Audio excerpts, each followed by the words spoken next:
Assalamualaikum warahmatullahi wabarakatuh. Siamo, tutti fratelli. Hai adik-adik, bagaimana keadaan kalian hari ini? Semoga kalian selalu sehat walafiat.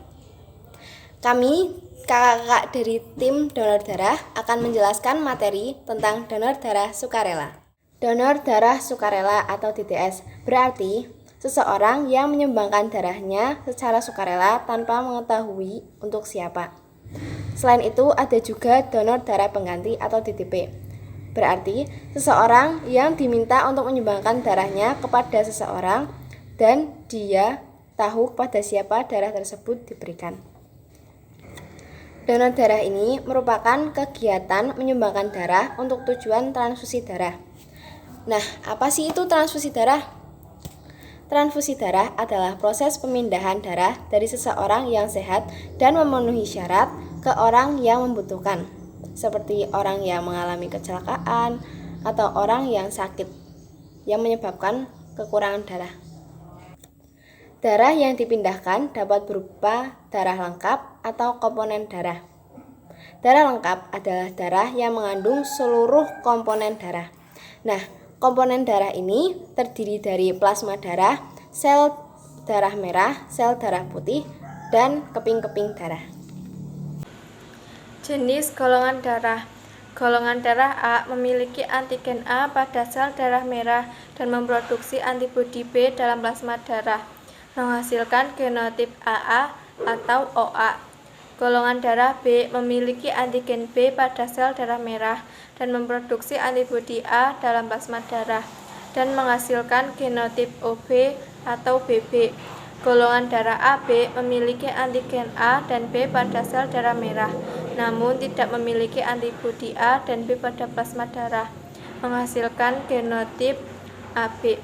Golongan darah O tidak memiliki antigen A atau B pada sel darah merah, namun memproduksi antibodi A dan B di plasma darah, menghasilkan genotip OO. Manfaat donor darah. Donor darah juga ada manfaatnya loh. Yang pertama, mendapatkan kepuasan batin karena darah yang kita disumbangkan dapat menyelamatkan jiwa seseorang yang membutuhkan. Kedua, kesehatan kita menjadi terpantau karena kondisi kesehatan kita akan diperiksa secara teratur. Yang ketiga, membuat tubuh semakin sehat sebab dengan mendonorkan darah, tubuh akan memproduksi darah yang baru.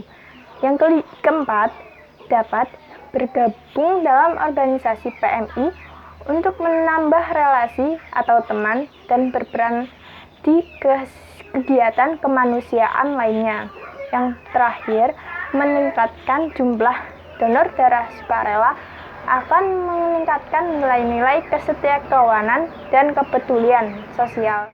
Syarat-syarat pendonor darah yang pertama, bagi perempuan atau laki-laki harus berusia 18 tahun sampai 60 tahun.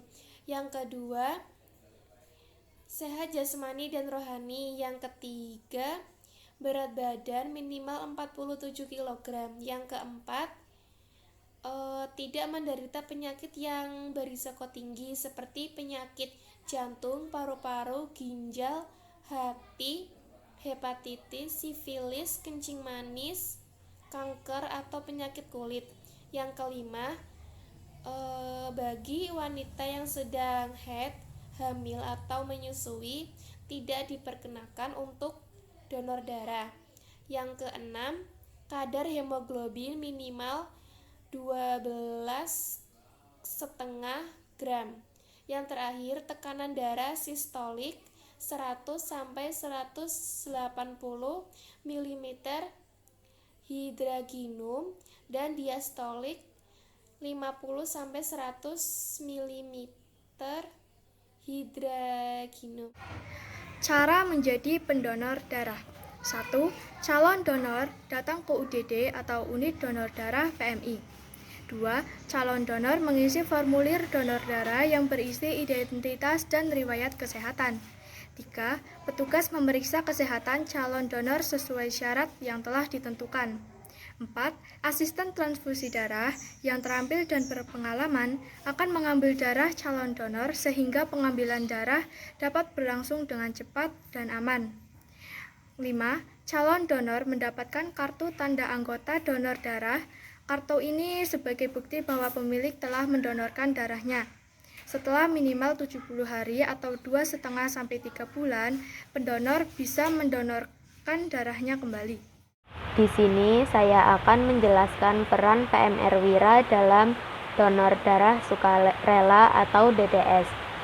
Yang pertama, selenggarakan kegiatan donor darah di sekolah secara rutin, kemudian hubungi unit donor darah PMI terdekat.